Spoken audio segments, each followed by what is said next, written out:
just when we're talking about the economic crisis, the oil crisis Africa faced in the war between Israel and the US against Iran, whereby Iran closed the Strait of Hormuz.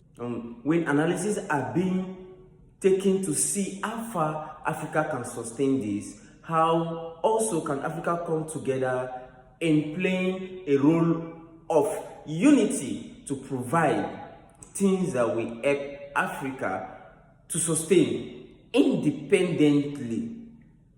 Just when you're talking about that, boom, here comes xenophobia. Yes, xenophobia. How is this going to benefit Africa? At this critical time that everywhere in the world, every nation, though the struggles and the close of Hormuz, the close of the Strait of Hormuz doesn't just affect Africans alone. Europe's, even America itself goes through the oil crisis, price inflation. And come on, these persons have even more refineries and more energy control system than Africa, who are mostly importing. Not like Africa doesn't have these resources, but they don't have refineries, factories to refine it to human use, to process it to human use. Though we have the Dangote refinery in Nigeria, okay, which is operating very fine, but how much can it work in abundance, in reservation, and even the oil supplied to it?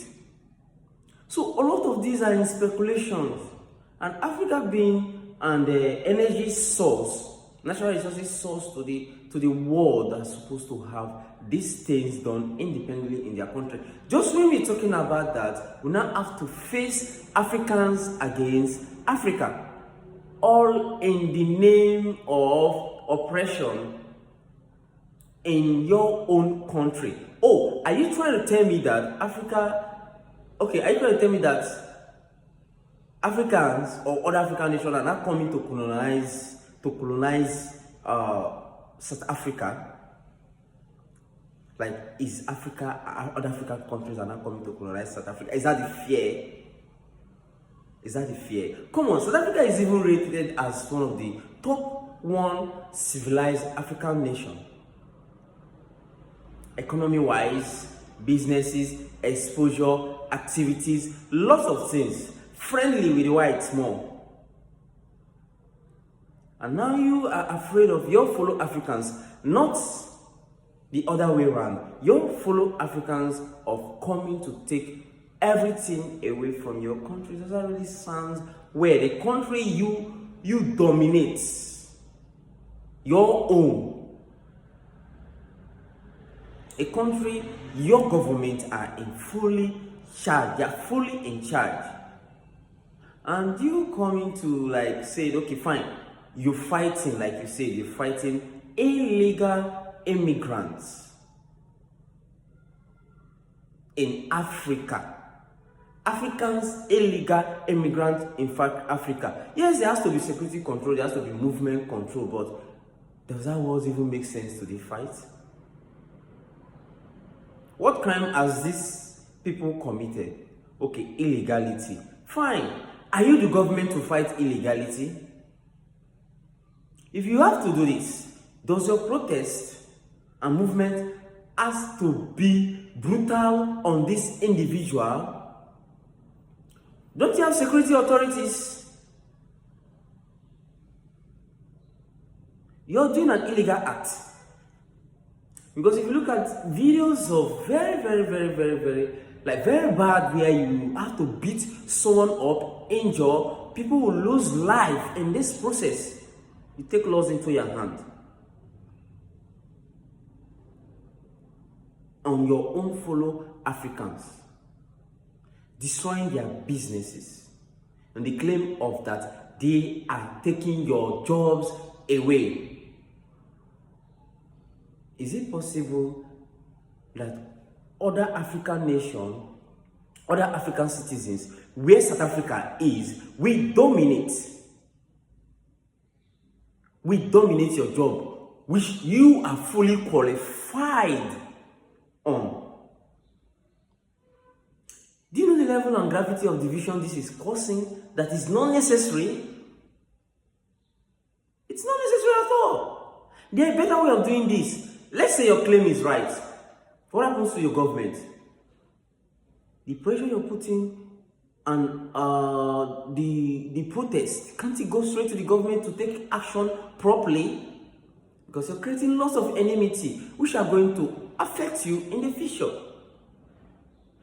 Because you will definitely need assistance. Even the US need assistance. Trump calls for assistance to open the Strait of Hormuz. Even how powerful the US is.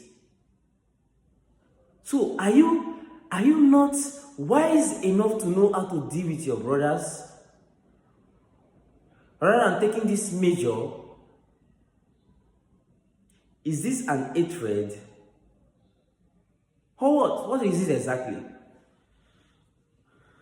Because I can see so many videos how a lot of people have been brutalized, and come on, it's very, very appalling. You have to go in crowd and beat 2 or 3 persons up. You go in your hundreds, if not up to thousands, and beat few persons up. That is manslaughter. You see them bleeding. Like, is it necessary to go that measure? If you're claiming they are illegal, what happened to the security authorities? You locate them, fine. What happened to the security authorities? Oh, the security authorities are not doing their job. So this pressure, protest and everything, don't you supposed to go to them if you feel they are not doing their jobs? Do you know what bilateral relationship means in international affairs? Not to talk of Africa. And you are all together crying for oppression from other nations. You're crying for oppression from other nations. The truth of the matter is that we don't want a situation where Africans go after other Africans. We don't want such narrative. It doesn't tell good at all. I know Nigeria and Ghana suffer the most in this. Perhaps there could be other African countries, definitely they have. But we don't want next thing there's going to be retaliative actions from other African countries. Now this is not the narrative, this is not what we want. Where African go after Africa. It's not necessary. This is so bad. So bad.